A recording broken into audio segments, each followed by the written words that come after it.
얼티비 시청자 여러분 안녕하셨습니까? 동서남북의 권용철입니다. 요즘 부동산 시장이 하락세를 보이고 있는 때문인지 시청자 여러분께서 많은 질문을 해 오셨습니다. 오늘은 그 중에서 몇 가지 질문을 가지고 중개인 마이클 박 씨와 함께 그 궁금증을 한번 풀어볼까 합니다. 마이클 박 씨, 이렇게 나와주셔서 대단히 감사합니다. 네. 그러면 일단 우리가 첫 번째 질문부터 한번 생각을 한번 해보죠. 이분은 이민 오신 지 5년이 되셨고 현재 방 2개 된 하나가 있는 콘도를 월 1,800불에 지금 임대해서 살고 계십니다.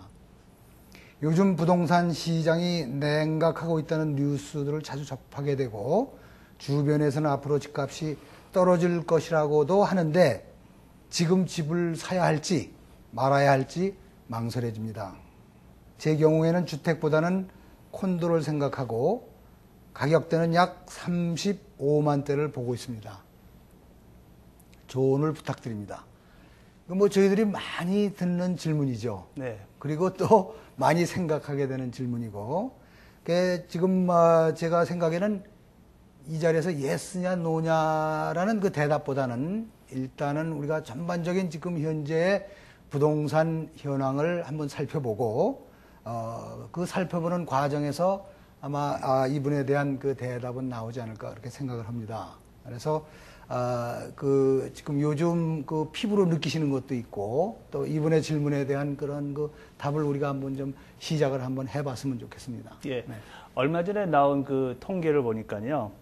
이 GTA, 그러니까 그 토론토 광역 지역의 그 주택 가격 상승률이 작년에 비해서 거의 뭐 5%라고 발표한 데도 있고 뭐 지역에 따라서 어떨 때는 거의 뭐 1%다 이렇게 그런 발표도 있었습니다. 거래량, 그러니까 매매된 수량만 따져보면 작년에 비해서 같은 년을 비교했을 때, 같은 그 월을 비교했을 때 13% 정도가 줄었었고요. 그리고 이제 팔려고 내놓은 매물 수, 리스팅 수량은 굉장히 많이 올랐습니다. 35%. 그러니까 과거에 비해서 상당히 많은 매물이 팔려고 나왔다는 것을 보면은 이런 것으로 보면은 분명히 지금까지 이어왔던 그 호황이 이제는 좀 꺾이는 시점이 아닌가 이게 이렇게 보여집니다. 과거의 것을 좀 알아야 우리가 미래의 것을 좀 예측할 수 그렇죠. 있는데 과거에 대해서 조금 이제 좀 정리하는 그 시간을 생각해서 한번 말씀을 드리면은 뭐 많이 아시다시피 이 캐나다 특히 메트로 토론토 온타리오의 그 부동산 시장이 1996년을 기점으로 해서 가격이 상승하기 시작했죠. 그렇죠. 89년, 91년도에 폭락을 했다가 91년부터 95년까지는 거의 뭐 사이드웨이를 가다가 96년부터 가격이 좀 올라가기 시작했는데 그러면 보통 부동산 사이클을 일반적으로 뭐 8년이다, 10년마다 한 번씩 이렇게 업앤다운을 한다고 그런 말들이 있지만 지금으로 보면 12년을 이어왔고 또 지난 6년간이 12년 동안의 첫 6년보다 그 후반기 6년이 훨씬 더 가격 상승 면에서 많이 올랐다고 볼 수 있습니다. 근데 아직도 그 많이 아시다시피 미국의 그 서프라임 그 모기지 사태 때문에 그 부동산 시장이 곳에 따라서는 아주 폭락을 해가지고 벌써 한 2년 반, 3년째 접어들고 있는데 비해서 이 토론토, 다른 캐나다 지역은 뭐 캘거리나 밴쿠버는 조금 뭐 하락세가 좀 더 많이 심화됐지만 토론토나 이 온타리오 지역에서는 아직도 큰 영향을 받지 않았다는 것을 봐서 그 온타리오의 그 부동산 시장은 미국과 달리 그렇게 가격 상승 면에서 거품이 없었고 그렇게 볼 수 있죠. 네, 예년에 그 예를 보면은 미국에서 기침을 한번 하면은 카나다는 독감에 걸린다. 이런 게 거의 그 들어맞아 갔는데 요 근래에 일어난 현상은 뭐 거의 카나다는 영향을 받지 않고 현재 일어나고 있는 그 부동산의 슬로다운 하고 있는 현상은 그 사이클에 의한 것이지 미국의 그 서브프라임 문제로 인해서 지금 영향을 받고 있는 건 아니다 하는 것이 많은 전문가들의 의견인 것 같습니다. 그리고 또 뭐 아시다시피 이 토론토는 특히 유입 인구가 다른 캐나다 어느 곳보다도 한 연에 한 10만 명 정도가 들어오시는데 4인 가족 1가구라 생각했을 경우에 한 2만 5천 채의 콘도든지 집이든 새로 필요로 하는 그런 항상 수요가 있기 때문에 특히 다른 어떤 대도시에 비해서 그 부동산 그 환경이 훨씬 더 좋다고 볼 수 있겠습니다. 그런데 혹시 만약에 전 세계적인 글로벌 무슨 뭐 리세션이나 그런 경제 대공황이 온다든지 그럴 경우에는 뭐 저희도 어쩔 수 없이 피할 수 없겠죠. 그래서 이제 보통 부동산 가격 폭락을 얘기하는 기준이 가격의 한 20% 정도의 하락을 얘기하는데 지금 그 아무도 그 정도까지의 뭐 폭락을 예견하는 사람은 없고 오히려 내년 약간의 슬로우한 그 기간을 거쳐서 어느 정도는 유지를 하고 가격의 하락을 기대하는 분들은 많이 실망을 하실 거다. 이런 말이 대부분이죠. 그럼 이제 요즘 그 트랩에서 즉 토론토 부동산 협회에서 나오는 그 자료를 볼 것 같으면은 아까 말씀드린 대로 GTA 지역에서 13% 정도의 하락이 있었다 하지만 예. 가격은 약 5%가 상승을 했습니다. 그렇습니다. 같은 기간 예. 동안에. 그렇다면 우리가 가격이 상승되는 요인을 한번 우리가 생각을 해봐야 될 것 같습니다. 예. 그래서 가격이 상승되는 데는 여러 가지 요인이 있는데 그 중에는 뭐 국제적인 정치적인 정세 또 경제적인 정세 또 카나다 국내의 그 경제적인 또 카나다 정부의 경제 정책, 뭐 이민 이런, 정책, 그렇죠. 예. 이민 정책, 뭐 이런 걸 여러 가지를 보고 또 그 요인에 또 가장 중요한 세 가지 요소가 될 수 있는 자재값, 자재값, 땅값, 네. 그다음에 인건비 예. 이런 것들을 종합적으로 이렇게 해볼 적에 과연 5%가 지금 오르는 것이 예. 우리가 생각하는 그러한 숫자적으로 줄어드는 거에 따라서 오히려 가격이 조금씩 올라가고 있다는 이것도 우리가 좀 생각을 해봐야 그렇습니다. 되지 않나. 전에 왜 저와 함께 우리 유명 콘도 빌더하고 한번 회식을 할 때 예. 그때 들으셨잖아요. 그렇죠. 그때 보니까 그 빌더들 얘기가 과거에 비해서 분양가나 이런 가격은 굉장히 올렸는데도 불구하고 오히려 자기네들이 그 이유는 마진폭은 굉장히 줄어들었다. 지금 말씀하셨던 그런 어떤 그 원자재나 모든 비용의 그 커스트가 워낙 올라왔기 때문에 실질적으로 빌더들의 그 수지 타산이 옛날보다도 그렇게 썩 좋지 않다는 걸 알다시피 가격이 하락할 만한 이유가 이렇게 많이 없다는 거죠. 그렇죠. 네. 만약에 그 사람들이 가격이 오른 그 자재나 이런 것이 오른 상태에서 옛날과 같은 그런 프로핏 마진 폭을 그대로 적용한다면 지금 아마 소비자들은 굉장히 힘든 그런 상황이 될 텐데 예. 그런 걸 감안해서 이미 콘도 업자들은 그런 그 정책을 지금 쓰고 있는 것 그렇습니다. 같습니다. 그렇죠? 이미 미국에서 많이 비관적인 뉴스를 접했기 때문에 그렇죠. 여기에 빌더들도 거기에 대비해서 상당히 자기네들의 인벤토리 수량을 줄이면서 많이 대비를 해왔죠. 아마 옛날보다는 우리 그 카나다 정부가 또 카나다의 그 건축 업계 종사하고 계시는 분들이 많이 스마트해진 것 그렇습니다. 같아요. 많이 예. 예. 그래서 무슨 뭐 이런 환율 정책이라든가 뭐 이런 거 지금 우리가 미국하고 거의 파로 가는 그런 그 환율이지만은 그 몰기지율 같은 거를 가장 낮게 지금 계속 책정하고 있는 것도 사실은 옛날에 카나다 정부가 겪었던 그런 그 좋지 못한 그런 경험에 의해서 지금 그런 정책을 쓰고 있는 것 같습니다. 그래서 이런 국가의 그 정책이나 이런 걸 볼 적에 아직까지도 부동산 시장이 그렇게 네거티브한 쪽으로 가지 않도록 유도를 하고 있는 그런 감이 들고 있습니다. 예. 지난 10년 동안 뭐 많은 고객을 만나면서 느낀 점은 그 10년 전에도 많은 분들은 가격이 오를 이유가 없다. 계속 조금 있으면 떨어질 거다 하셔서 계속 기다리다 10년 동안 그렇죠. 집도 안 사시고 임대하시면서 그렇죠. 적기를 놓치신 분들도 많죠. 그렇죠. 그래서 뭐 지금 와서 집을 사야 되느냐 10년 동안 안 샀는데 그렇게 물어보시는 분들 계시는데 집이 참 어떻게 원론적인 대답일지 모르지만 주택이라는 거는 물론 내가 그 투자성도 생각해야 되지만 본인이 들어가서 살 거주지로서의 목적이기 때문에 본인이 필요할 때 그 어떤 아무도 알 수 없는 미래에 대한 예측 뭐 주식시장만큼이나 맞추기가 어려운 게 주택 가격 변동인데 그거에 자꾸만 귀를 기울이시기보다는 본인이 감당할 수 있는 수준에서 그 주택을 구입하시는 게 맞다고 봅니다. 그래서 그 예를 한번 들어주시죠. 네. 예. 그 예를 들기 전에 제가 한 말씀 드릴 거는 우리가 인간은 한번 태어나서 이 세상에서 살다가 없어지면 그 존재는 없어지는데 부동산은 없어지질 않잖아요. 땅은 공장에서 그렇죠. 만들 수가 없는 예. 거기 때문에. 그렇기 예. 때문에 이런 항상 말씀드리는 게 부동산은 장기 투자를 목적으로 해야지 단기적으로 어떤 투기를 목적으로 한다면은 실패할 수 있는 확률이 많다는 것입니다. 그 아까 이제 말씀드린 대로 이분께서 이제 35만 대의 콘도를 예. 이제 생각하시는데 특히 그 35만 불 정도 가격대를 콘도를 사실 적에 대개 우리가 한 25%에서 30% 정도 지금 다운페이를 예. 하게 되죠. 그러면 30%를 하신다고 생각하고 한 10만 불 정도가 예. 되겠습니다. 그죠? 그러면 나머지 25만 불이 이제 몰기지가 되는데 네. 요즘에 그 몰기지 레이스를 볼 적에 예. 원금과 이자를 합치면은 한 1,130불 정도. 예, 25년 상환 기준. 25년 상환 예. 기준으로. 그렇고 관리비는 한 450불 정도 되겠고, 그다음에 재산세를 한 200불로 볼 적에 한 도합 한 1,800불 예. 정도 되죠.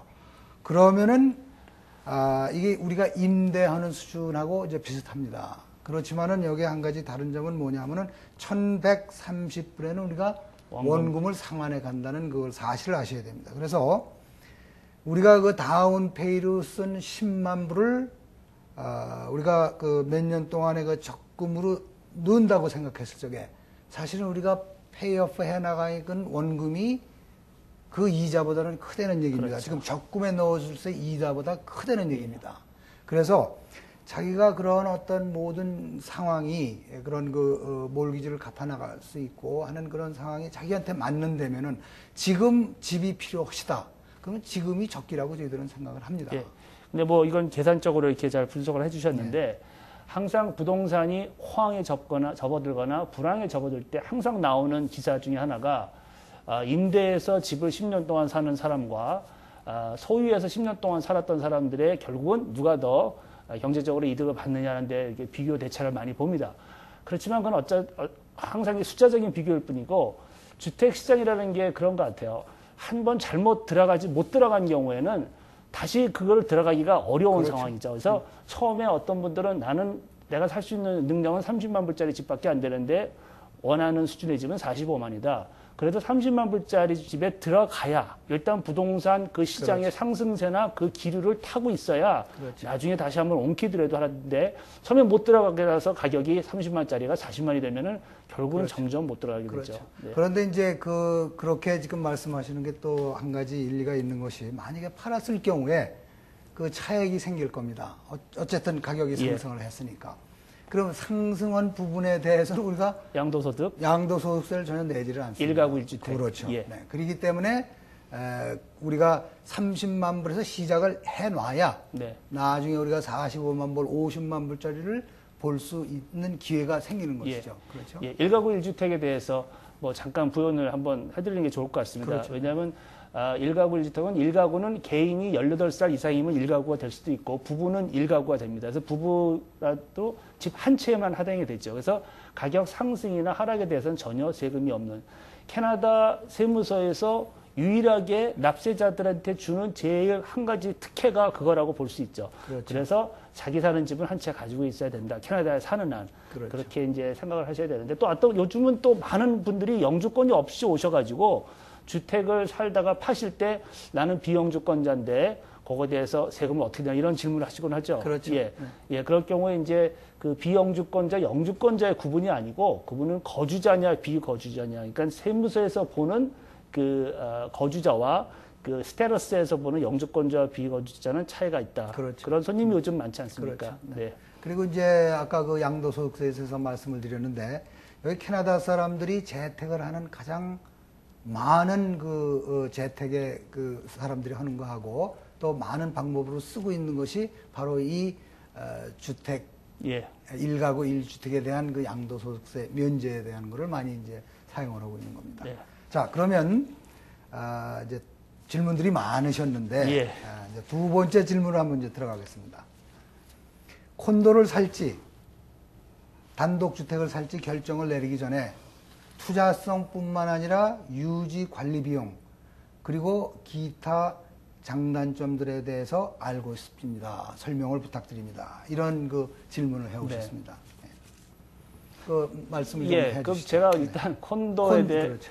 장단점을 좀 정리를 해드리겠습니다. 콘도라는 말이 그냥 우리가 흔히 콘도 하면은 그 고층 건물에 콘도미니엄 아파트를 줄여서 콘도라고 하지만 콘도라는 말 자체 컨도미니엄이라는 말이 그 어원이 원래는 그 어떤 그 우리가 얘기하는 하이로라이스의 아파트가 아니고 공동 소유라는 뜻을 가지고 있죠. 그래서 컨도미니엄은 컨도미니엄 타운홈도 될 수도 있고 하이로라이스 아파트도 될 수 있고 심지어 싱글 디택치지만도 그렇죠. 콘도가 될 수 있는데 그럼 우리 거의 볼 수가 없지만 그렇죠. 그걸 좀 구별하셔야 되겠고 콘도는 같이 공동 소유하는 부분이 있기 때문에 다시 말해서 그 관리 면에서 그 훨씬 더 주택보다는 관리나 어떤 그런 내가 직접 보수를 한다 이런 필요가 없이 또 그러니까 그 관리하는 데 들어가는 내 노력과 시간 대신에 다른 그 시간을 내가 여가 선영이나 이런 데 쓴다는 장점이 있고 그러니까 순전히 라이프 스타일의 선택에 따라서 컨도를 사실 것이냐 아니면 이제 단독주택 같은 것을 선택하시냐에 따라 달라지겠습니다.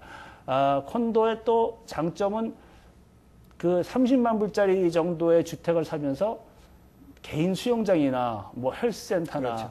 파티룸이나 요즘 많이 이용하는 그 버추얼 그 소극장 그리고 뭐 이런 모든 엔터테인먼트 할 수 있는 그런 라이프 스타일을 즐길 수 있는 것을 많은 돈을 지불하지 않고도 그런 데서 즐길 수 있다는 그런 큰 장점들이 있겠고요. 그렇지만 이제 단점은 대체적으로 내가 집이 오래돼 가지고 좀 집을 다 개조하고 싶다. 그럴 경우에 일부분에 대해서는 내가 할 수 있지만 컨도 코퍼레이션에서 정해놓은 그 룰스 앤 레귤레이션에 따라서 그리고 모든 개보수를 할 때 컨도 코퍼레이션에서 허가를 받아야만 그 보수를 할 수 있는 그래서 그런 게 있고 아무래도 가격에 비해서 주택보다는 그 실내 그 리빙 스페이스가 훨씬 더 협소하다는 데 있겠습니다. 그렇죠. 예. 그 이제 콘도 말씀하셨는데 이제 라이프 스타일을 말씀하셨는데 사실은 주택도 라이프 스타일입니다. 그렇죠. 그죠? 네. 그 좁은 공간에서 아무리 그런 시설이 있다 해도 나는 땅을 밟고 뒤뜰. 넓은 데서 뒤뜰에서 살고 바비큐. 싶다 예. 하면 이제 주택으로 가는 겁니다. 그래서 지금 콘도들이 많이 짓고 있지만은 일단은 캐나다 주류 사회에서는 아직도 이런 단독 주택을 갖고 있는 것이 꿈인 분들이 많이 계십니다. 그래서 현재까지는 부동산 시장의 가격을 주택이 리드를 해왔다고 보는 그렇죠. 것이 당연합니다. 그래서 오래 사신 분일수록 콘도 사면 안 되고 집을 사야 돈이 그렇죠. 남는다 이런 그렇죠. 말씀 많이 네. 하시죠. 그래서 이제 그 말씀 끝에 이제 말씀을 드리면 만약에 마켓이 아주 슬로우 다운 돼가지고 네. 가격이 이제 떨어지기 시작한다 그러면 네. 제일 먼저 떨어지는 게 사실은 콘도 같습니다. 주택보다는. 예. 그렇죠. 그래서 그런 면에서는 주택이 좀 안정성이 있지 않나 이제 그런 것이 이제 장점이 될 수 있고요. 또 이제 예를 들어서 또 라이프 스타일이 나오겠지만 뭐 여름에 바비큐라도 좀 해 먹고 싶고 할 경우에는 뒤뜰에서 얼마든지 그런 걸 할 수 있고 또 돈이 좀 여유가 있는 분들은 수영장 만들어서 개인 수영장에서 또 즐길 수 있고 이런 것이 이제 주택의 이제 장점이 될 수 있습니다. 그런데 단점을 말씀드리자면은 콘도 같이 그렇게 매월 관리비는 내지는 않지만은 몇 년에 한 번씩 목돈을 그렇죠. 관리비로 예. 써야 되는 경우가 생깁니다. 예를 들어서 지붕을 갈아야 된다든가 그렇지 않으면 이제 창문을 갈아야 된다든가 할 적에 그런 그 목돈이 이제 한꺼번에 들어간다는 거고 또 자기가 자기 집의 그 밸류를 유지해주기 위해서는 지속적으로 관리를 해줘야 돼요. 그래서 예. 이 게으른 사람들은 참 힘이 듭니다. 그리고 뭐 이런 말씀은 우리가 다 아는 얘기지만은 비즈니스를 많이 하시는 분들은 아침에 별 보고 나가셔서 저녁에 별 보고 들어오시는 분들은 네. 사실 집 관리한다는 건 이거는 불가능한 겁니다. 주말엔 쉬셔야 되고. 그렇죠. 예.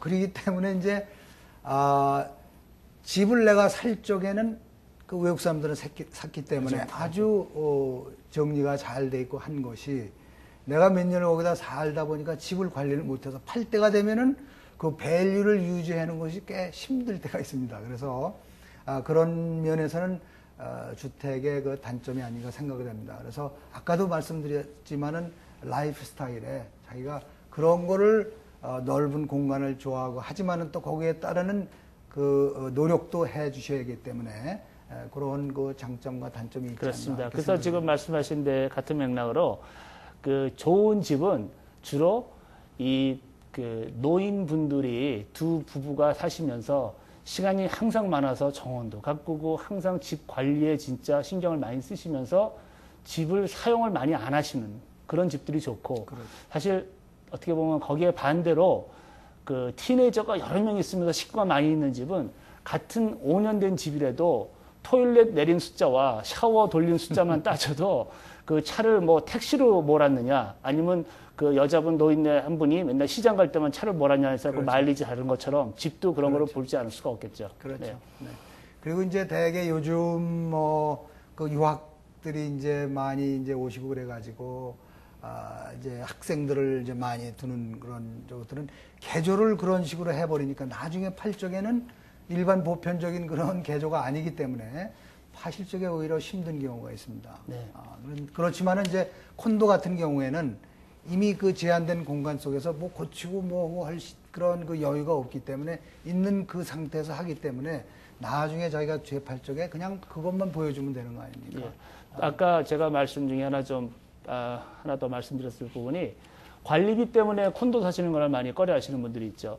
35만 불짜리 콘도를 사는데 아까 예를 들어서 뭐 450불 관리비를 낸다 그러면 35만 불짜리 타운홈을 프리홀드 타운홈을 샀을 때는 뭐 하나도 안 내는 거잖아요. 예를 들어서 자기가 쓰는 그 뭐 유틸리티비는 내지만 그렇지만 450불 중에 관리비 중에서 항상 약 한 15% 정도는 리저브 펀드로 비축이 되어 있습니다. 그래서 그렇죠. 지은 지 오래된 콘도일수록 리저브 펀드의 양이 많고 지은 지 얼마 안 된 건 리저브 펀드 양이 적은데 그 이유는 콘도가 이제 그 시간이 지나면서 전체적인 또 그리고 커먼 엘리먼트 모든 사람들이 같이 사용하는 부분에 대해서 대대적인 수리나 개보수를 해야 되기 때문에 그때 들어가는 돈을 비축하는 거죠. 그렇지만 주택은 당장은 돈을 몇백 불 안 내더라도 뭐 15년에서 20년 동안 정도 지나면 주기적으로 아까 말씀하신 여러 가지 뭐 히팅, 에어컨 뭐 등등 지붕까지 큰 돈을 들여서 공사를 하셔야 되는 부분이 있고 그렇죠. 뭐 지붕 한번 샜다 그러면 잘못하면 안에 인사이드를 고치지 않아도 5,000불 아니라 플러스 인사이드에서 해서 나무가 데미지난 부분까지 하려면 굉장히 많은 돈이 들기 그렇죠. 때문에 얼핏 생각하기에는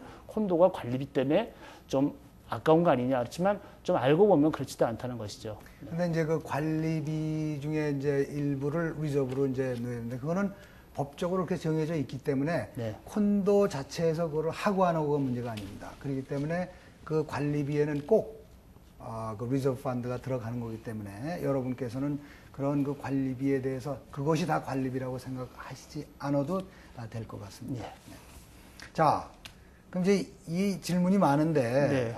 이제 다음 질문을 한번 이제 보겠습니다.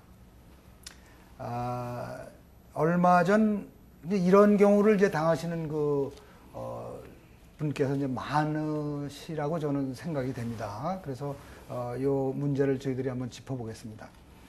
얼마 전 오픈하우스에서 보았던 지은 지 약 35년 정도 되는 집을 구매하게 되었습니다. 이 집을 보기 전에 여러 집들을 보여준 중개인이 있었는데 파는 측 중개인이 자신을 통해서 살 경우 집값을 싸게 살 수 있다고 하면서 다른 중개인을 개입시키지 말라고 해서 파는 측 중개인이 작성한 계약서를 통해서 집을 샀습니다. 이사를 들어간 후 보니 아무래도 시세보다도 터무니없이 높은 가격의 집을 산 것 같고 또한 이사하자마자 지붕이 새고 지하실에는 곰팡이 등이 많이 있는 것을 알게 됐습니다.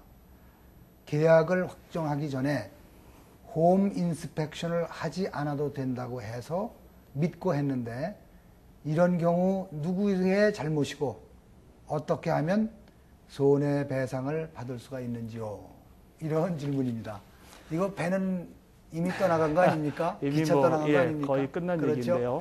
네, 이제 이 질문에서 뭐 얼핏 들으면 간단한 질문 같지만 여기서 이제 시사하는 그 포인트가 많이 있습니다. 그렇죠. 제일 먼저 그 우리가 그 여기에 이제 개입이 된 그 이제 그 리얼터 중개인의 역할에 대해서 한번 우리가 알아볼 필요가 있겠습니다. 보통 그 일반인들이 중개인의 서비스를 통해서 집을 사고 파실 때 그 에이전시라는 말을 씁니다. 근데 우리 한국말로는 뭐 과거에는 복독방 그랬고 요즘은 부동산 중개인 그러는데 중개인의 그 제가 알기로는 단어의 뜻이 중간에서 양측에서 중간 사이에서 거래를 성사시키는 사람으로서의 단어의 뜻을 가지고 있는 반면에 여기서 에이전시, 그러니까 에이전시에 속한 리얼 에스테이트 에이전트나 리얼 에스테이트 세일스 퍼슨의 의미는 에이전시의 의미는 뭐 에이전시라는 게 대신하는 거잖아요. 그러니까 누구를 대신해서 대리인으로서의 역할을 한다. 그 말에는 대리인은 자기의 목적이나 자기의 이익보다는 대신해주는 사람의 최고의 이익을 위해서 일을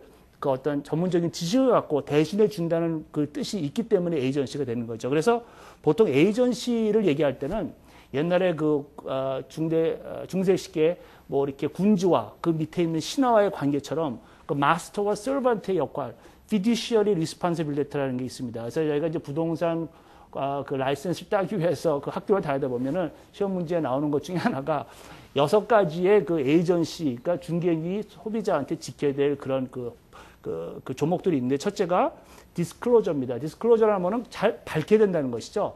그 거래에 관련된 그 거래의 가격이나 협상이나 어떤 사람한테 손해와 이득에 영향을 미칠 수 있는 모든 알고 있는 중개인의 상식과 그 정보를 다 밝혀야 된다. 그렇죠. 그게 첫째고, 두 번째는 competence, 그러니까 중개인이 그 능력이 있느냐, 지식과 능력을 충분히 갖춘 사람으로서 일을 할 수 있느냐를 그걸 봐야 되고, 그다음에 obedience죠. 그러니까 복종하는 건데, 중개인은 아무래도 에이전트니까 자기 마스터가 시키는 대로, 그게 불법이 아닌 한, 불법적인 걸 시킬 때는 못하지만 불법이 아닌 한도 내에서는 자기가 일을 준 사람한테 요구를, 그렇죠. 명령을 받아야 된다는 그 obedience가 있고, 네 번째로는 accountability죠. 그러니까 중개인이 거래를 하다 보면은 그 고객의 돈을 받기도 하고, 디파짓이나 어떤 그런 그 돈을 받기도 하고, 또 거기에 관련된 모든 관련 서류 같은 거에 대해서 정확하게 보관하고 잘 레코드 키핑을 해야 된다는 그런 또 책임이 있고요.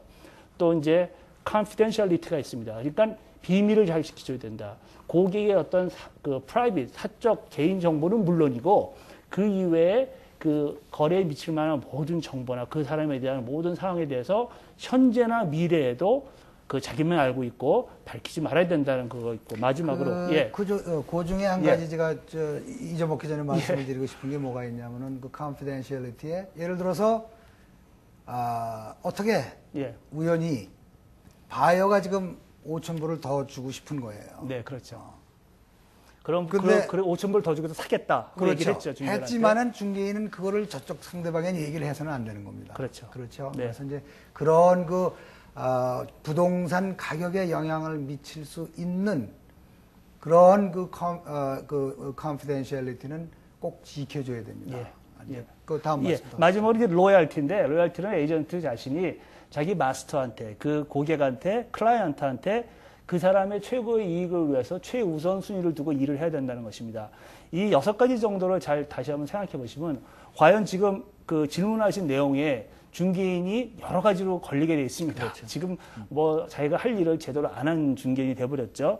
그래서 이제 더더군다나 문제는 그 사는 측과 파는 측의 각각의 중개인이 대변할 에이전트가 있는 것이 아니었고, 파는 측의 중개인이 있다가 사는 사람이 오니까 동시에 사는 측과 파는 측을 동시에 대변하는 중개인이 됐습니다. 그렇죠. 거기에 대해서 좀 뭐 파는 측과 사는 측을 동시에 한 에이전트가 대변을 해서는 안 된다는 그런 조항은 없습니다. 그렇죠. 얼마든지 그걸 할 수 있습니다. 그거를 저희들은 뭐라고 그러냐 하면은 듀얼 에이전시십이라고 그럽니다. 그래서 양쪽을 다 대변하되, 지금 아까 그 마이클 박식께서 얘기하신 이러한 사항들을 양쪽에 다 의무적으로 지켜주면은 아무런 하자가 없는 것입니다. 이런 것을 넣는 이유는 지금 이 트랩 안에서만도 토론토 부동산 중개협회 안에도 한 3만 명의 에이전트가 있기 때문에, 그 에이전트를 이러한 법과 레귤레이션에 따라서 묶어서 그걸 따르게 하지 않으면은 우리 마켓 시장 이 자체는 엉망진창이 될 겁니다. 그래서 그러한 그 룰을 따르게 하기 때문에 이런 에이전시도 굉장히 강력하게 지금 주장을 하고 있는 겁니다. 그래서 에이전트가 아까도 말씀드린 셀러의 에이전트가 될 수 있고, 바이어의 에이전트가 있고, 듀얼 에이전시 같이 양쪽을 다 대변하는 그러한 그 에이전트 이렇게가 있습니다. 네. 그러니까 처음에는 이분은 리스팅 에이전트는 셀러 측하고 어떻게 처음에 관계가 생겼는데, 그렇죠. 어디서 바이어가 나타나니까 양쪽을 공정하게 한다는 게 사실상 법은 그렇지만 그게 실질적으로 가능한 것인지, 그러면 바이어 입장에 있을 때 과연 그 에이전트는 자기를 위해서 일해줄 수 있는 사람이라는 거를 생각을 해보셔야 될 부분이죠. 그렇죠. 여러분께서 지금 거래를 하실 적에 보면은 중개인들이 무엇에 사인을 하라고 그러는데, 그것이 이제 에이전시 관계에 사인을 하시는 건데, 지금 이 에이전트가 크게 또 한 가지 실수를 한 것은 보면 홈 인스펙션을 하지 않아도 된다고 그랬습니다. 그거는 아주 크리티컬한 그런 그 잘못을 저질렀기 때문에 이 에이전트는 거기서 그 사실에서는 빠져나올 수가 없는 지금 상황이 됐죠. 뭐 경우에 따라서 여러 가지 오퍼가 경합을 할 때는 한 집을 갖고 여러 사람이 살겠다고 경합을 할 때는 뭐 그런 컨디션을 넣게 되면 못 사게 되니까 할 수도 있지만 요즘 같은 상황에서는 당연히 그렇지 않습니까? 그게 거쳐야 되는 홈 인스펙션 아니라 또 은행 분자도 그렇고. 그렇죠. 예, 그거를 한 번. 그런데 이제 그렇게 경쟁하는 그 관계라도 그 손님 자신이 그걸 빼버렸다고 하면 괜찮은데 그렇죠. 여기서는 지금 에이전트가 그걸 권장을 했단 말이에요. 이제 네. 문제는 거기서 이제 생기는 겁니다. 결국은 이분은 그 리스팅 에이전트의 그 어떤 그 당신이 다른 에이전트를 개입하지 않고 나만 사용하면은 커미션 부분에서 많이 가격을 이제 싸게 살 수 있다라는 그런 부분을 이제 크게 매력을 느껴가지고 하셨지만 결과적으로 그거보다도 훨씬 더 많은 손해를 내게 되셨고. 그렇죠. 그래서 이제 이분이 하실 수 있는 상황에 대해서 이제 어떤 방법이 가능성이 있는지. 네, 요 문제는 지금 보니까 에이전트께서 좀 실수를 좀 하신 것 같습니다. 그렇죠. 고이든 아니든. 고이든 아니든. 예. 그래서 홈 인스펙션 하지 말라는 것부터 지금 이상했고, 네. 이런 정도면은 저희들이 그 오퍼 자체를 한번 좀 보고 싶은 그렇죠. 그런 그 네. 생각이 드네요. 그래서 이럴 경우에는 부동산 전문 변호사하고 상의를 하셔서 과연 이 에이전트가 어떤 잘못을 했는지 꼭 한번 알아보시고 만약에 거기서 어떤 문제가 나왔을 적에는 손해배상도 에이전트를 통해서 에이전트한테서 받을 수 있을 가능성도 있다고 저희들은 보고 있습니다. 개인적으로 중개인 없이 집을 내놓으시는 분들, for sale by owner, 그렇죠. 네. FS, feasible라고 그러는데 거기에 대해서 좀 말씀을 좀. 네. 그 for sale by owner라는 사인을 이제 가끔 보십니다. 그러면 이제 여러분들은 이거 뭐 중간에 중개인들이 없기 때문에 커미션 정도는 우리가 세이브를 하고 들어가지 않느냐.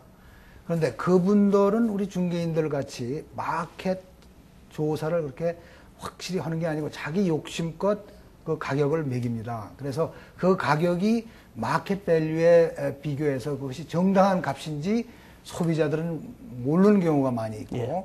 또 그런 식으로 마켓을 하다 보니까 그 프로모션 하는 그 마케팅 툴이 없기 때문에 이렇게 여러 사람에게 알려지질 못하기 때문에 굉장히 그 리미트된 그런 그 쇼잉이 있을 거고 결국은 그분들이 그렇게 내놓으신 그 물건 중에 95%는 다시 에이전트를 찾아서 팔게 되는 그런 통계가 나와 있습니다. 그래서 개인적으로 나온 매물만 찾아다니면서 리스팅을 얻으려고 하는 중개인들이 그렇죠. 많죠. 예. 그걸 알기 때문에. 그래서 만약에 그런 걸 보시더라도 자기 애가 친한 자기하고 가까운 그런 에이전트한테 꼭 연락을 하셔서 그 딜을 그 중개인을 통해서 하시는 것이 가장 안전한 방법이라고 생각이 됩니다. 애초에 중개인 없이 매물을 파시겠다는 분들의 제일 큰 의도는 중개비를 안 내겠다는 건데 그렇다 보면 그 중개비를 안 내는 만큼을 공정하게 사는 사람과 파는 사람이 반반씩 나눠서 좀 싸게 사고 좀 약간 싸게 팔고 아주 약간 싸게 사고 좀 비싸게 팔면 좋을 텐데 그렇게 되지 않는 게 현실입니다. 누군가가 한 사람은 손해를 보게 돼 있습니다.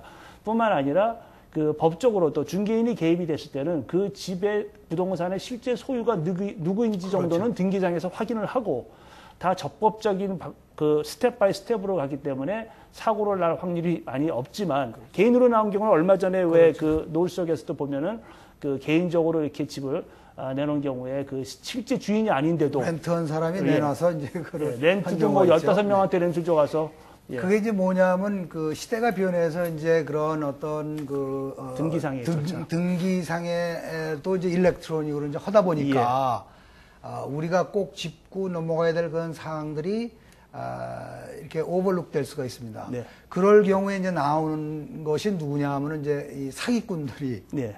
그런 그 시츄에이션을 이용을 해서 이제 하게 됩니다. 그래서 어떤 때는 그 집이 다른 사람의 집이면서도 이상하게 그거를 일렉트로니컬리 그걸 바꿔가지고 그 사람의 집인 양에서 팔아서 거래가 성사된 후에 그걸 발견한 경우도 있고 그래서 이제 꼭 부동산 중개인들이 그런 거를 다 이렇게 체크를 해드리고 하는 거니까 꼭 그 중개인들을 끼고서 하시는 것이 예.